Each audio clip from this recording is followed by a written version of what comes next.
That House Down the Road by Taylor Freeman. Part 1. Victoria Lautner was living in a quiet home at age 22. She noticed her flowers near her home were wilting. The sky looked very smoky. She parked her car and went into her home, a beautiful Victorian manor. The girl had no kids but a guy she had met in New York, named John. The two now lived in San Francisco, California. They bought a house together and were soon to be married. The girl went inside of her home and met the man she had loved. The man asked, "What's for dinner?" She replied, "I bought pizza." She set the pizza on the table and they began eating. The silence of their home was interrupted by a loud bang from upstairs. Victoria jumped out of her seat and looked up, glaring at the ceiling. Enigmatic laughter. Then a voice shouts, "You're next." Victoria shouts, "No, I will not take this anymore." She runs towards the front door, crying. John chasing her. He tries to convince her by saying it will all be over soon. "I called the medium. He said he has tried his best, but he doesn't know what to do," he told her. "Let's just go back in."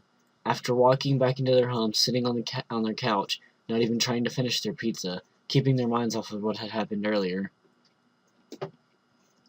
Another crash, and John turns around and sees an apparition fly towards him.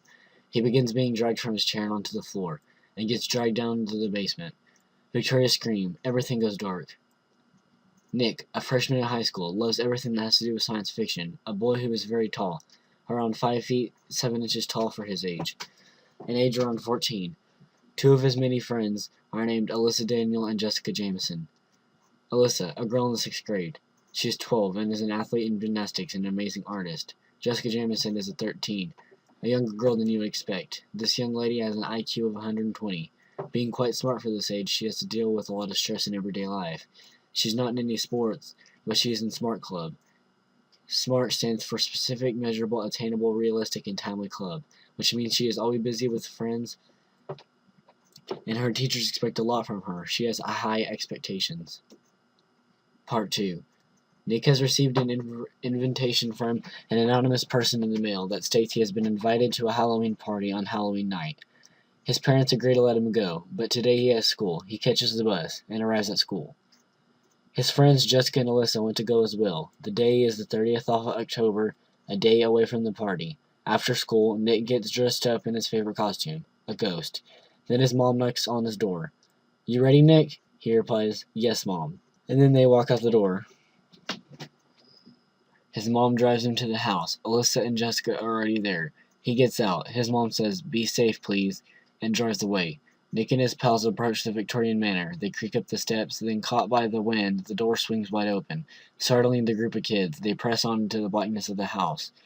When they first walk in, Jessica points out that she hears somebody laughing. Nick has a smirk on his face, the one of someone who is scared, but does not want to show his expression to the others. Alyssa notices a little girl at the top of a huge flight of stairs. She points this out to her nervous friends, who look over at the stairs and take in what they are seeing. The little girl laughs as she skips down the stairs and floats right past them. Jessica says, "Brrr, it just got real cold." Nick knows this little girl is not as what she appears.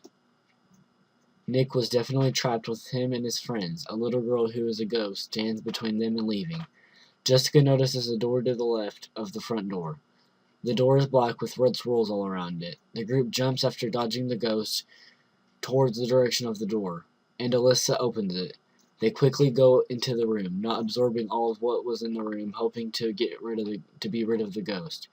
After closing the door, the little girl shouts, "You're not safe in there. No one ever is safe."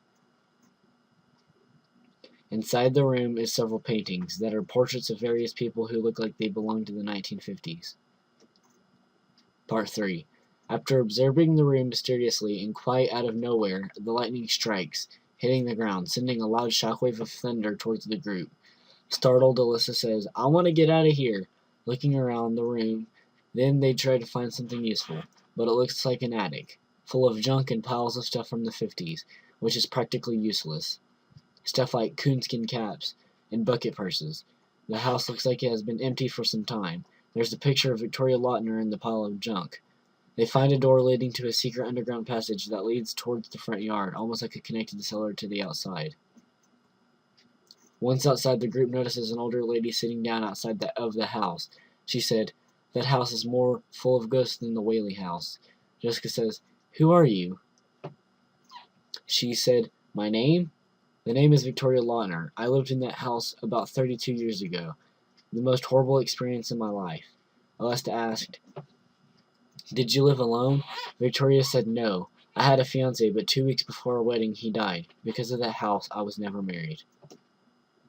Jessica says, "How horrible. I am sorry for your loss." She said, It has been a long night for you kids. I suggest you go home and do not tell anyone about this house. For many years that house sat there, waiting for someone to demolish it, freed of evil. But after 80 years it stood there. Then finally it was released, and every spirit had left except one, Victoria Lautner.